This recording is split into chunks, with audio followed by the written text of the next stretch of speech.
Por muchos años, los Estados Unidos de América han sido vistos como un sinónimo de prestigio, fama o renombre, y no es por nada, pues este país desde hace algunas décadas se ha convertido en posiblemente la nación más poderosa del mundo, en términos militares y económicos, y gran parte de esta gloria se la debe a sus fuerzas armadas, que a lo largo de los años han demostrado una gran disciplina y lealtad, y han sido el brazo armado que ha garantizado la soberanía de esta nación.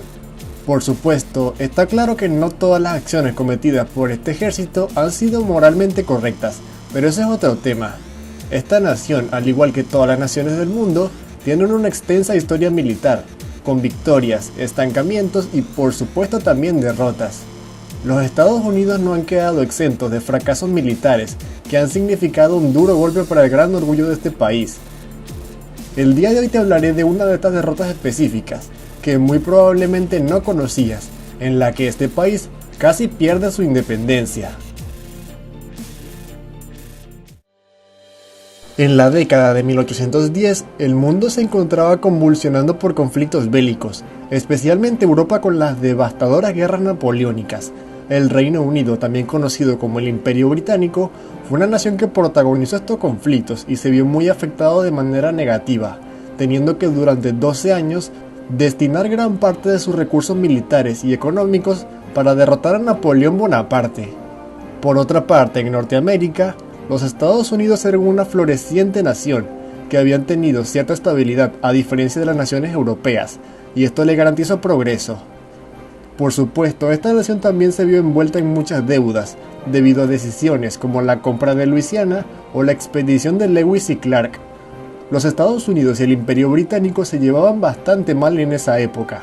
Por una parte, los británicos daban apoyo armamentístico y económico a tribus amerindias que se oponían a la expansión estadounidense, y por otra parte, los británicos muy a menudo destruían barcos mercantes estadounidenses, debido a que estos tenían relaciones comerciales con Francia, y pues como ya sabrán, el Reino Unido y Francia estaban en guerra.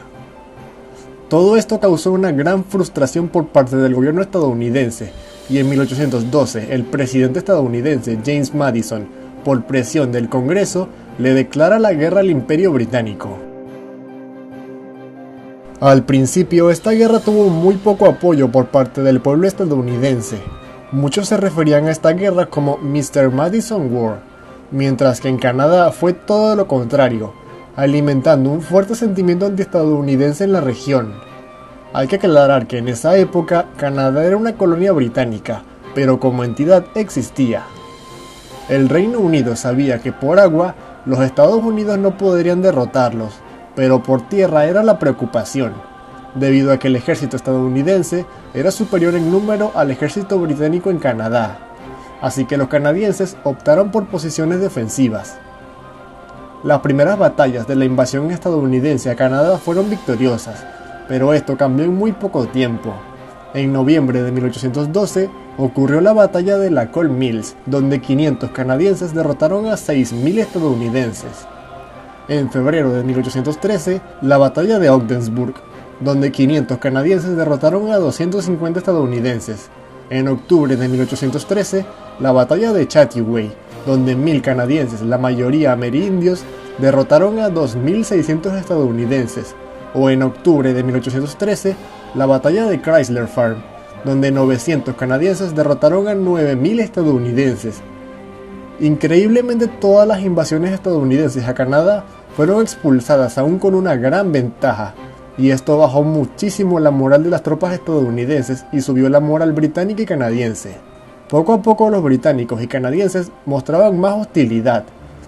En 1813 el Reino Unido le hizo un bloqueo naval a Estados Unidos y capturó casi todos sus barcos mercantes, estrangulando así el comercio exterior de este y su economía. Por supuesto, Estados Unidos también habían ganado algunas batallas clave, como la batalla de Lake Erie, pero sus ambiciones de ocupar territorios canadienses estaban destrozados. La derrota de Napoleón en Europa se hacía más evidente, y esto le permitió al Imperio Británico destinar más tropas a Norteamérica y así aumentar la agresividad. En 1814, esta guerra pasó de ser una guerra ofensiva a ser una guerra defensiva para los Estados Unidos. En agosto de 1812, los británicos invadieron y ocuparon el estado de Michigan, y en julio de 1814, invadieron y ocuparon el estado de Maine. Después de esto, los británicos pusieron sus ojos en la bahía de Chesapeake, y en agosto de 1814 ocurrió uno de los golpes más duros para el orgullo estadounidense, ya que los británicos invadieron y ocuparon la ciudad capital de los Estados Unidos, Washington D.C., e incendiaron muchos edificios de la ciudad, entre ellos la Casa Blanca. A este punto, los Estados Unidos se llevan en muy mal estado económicamente. Después de esto, los Estados Unidos claramente empezaron a buscar un tratado de paz con los británicos, y como estos no tenían ninguna ambición en territorio estadounidense, sus únicos objetivos eran defender sus colonias canadienses y recuperarse de las guerras napoleónicas. El Imperio Británico aceptó la oferta y en diciembre de 1814, ambos países se reunieron en Holanda y firmaron el Tratado de Gante, en donde la guerra de 1812 terminó en un statu quo ante bellum. Esta guerra ha sido objeto de mucha discusión por parte de los historiadores en los últimos años. Hay algunos que afirman que se trató de una clara victoria británica, debido a las constantes victorias militares, la expulsión de los estadounidenses, la ocupación del territorio estadounidense, entre otros. Y otros afirman que se trató de una victoria estadounidense, ya que luego de la guerra, los británicos dejaron de atacar barcos mercantes estadounidenses y dejaron de apoyar a los amerindios antiestadounidenses. El caso es que esta guerra fue un duro golpe para los Estados Unidos, pero que a largo plazo terminó por afectar de manera positiva a ambos bandos, ya que ambos mejoraron mucho sus relaciones, y nunca más tendrían un conflicto bélico, o al menos no a una gran escala. Si el video te gustó, por favor, dale like y suscríbete.